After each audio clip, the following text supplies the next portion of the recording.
Speaking of bad ideas and bad ideas for everyone, why would the Democratic Party actually support this? Congressman, we know that you actually circulated a letter saying that if any proposal came down that included the change CPI, that you would vote against it. How many members of the Democratic Party signed on to that letter? 30. 30. Mm-hmm. What does it mean that only 30 members of the Democratic caucus, and recall that the Social Security and Medicare programs were implemented by Democrats, only 30 promised to vote against something that included this kind of deal? It means that roughly 170 of them need to be primaried next year. That's what that means. And that's not something I say lightly, because I am a loyal and strong Democrat. It means a lot to me. I'm one of the few Democrats in the South that actually runs as a Democrat and votes as a Democrat. Mm-hmm. And I'm proud to do so.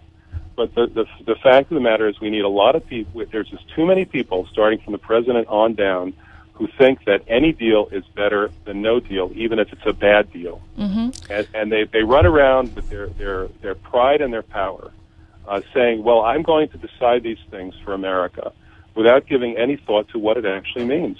Mm-hmm. And what it does, in a very deep sense, is it deprives the voters of any choice. Right. You know, now we have one party, if the president's proposal stands, we have one party that wants to destroy Social Security, and we never have another party wants to compromise with them. Right. That's not what the voters deserve. That's like choosing between Diet Coke and Coke Zero. Right, right. People deserve a choice.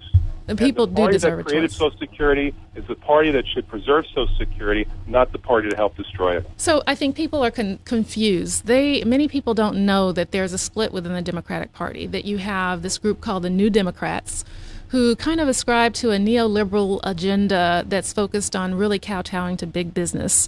And big business, let us make no mistake, is for cutting Social Security and Medicare benefits, cutting social insurance. In fact, the Business Roundtable, the Fix the Debt Coalition, Pete Peterson, and other wealthy Wall Street actors have been arguing this for this cut, for these kinds of cuts for quite some time. And so the New Democratic portion of the Democratic caucus has been leaning in that direction. And yet you have progressives who are on the other side of this. Do you think that progressives will be strong in holding the line against any kind of incursions against these programs? Well, frankly, the president's position makes that difficult for people, because it's very difficult to face the media, to face your own constituents, and to have people say, well, you know, the president's okay with this, how come you're not? Right. And we saw that with the vote, my last vote, actually, when I was a former member of Congress. My last vote, with regard to the extension of the Bush tax breaks for the rich. Mm-hmm. The president came out with his so-called compromise, which I thought was barely a compromise, mm-hmm.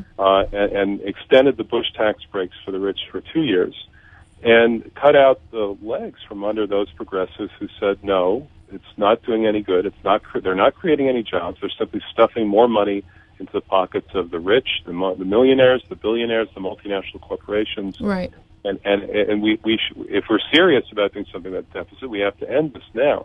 And the president supported it. So the result of that was that 95 Democrats voted for it, and 95 Democrats voted against it. It split the party right down the middle. And that's what happens when, you know, our leader is essentially adopting the other side's talking points. We've now reached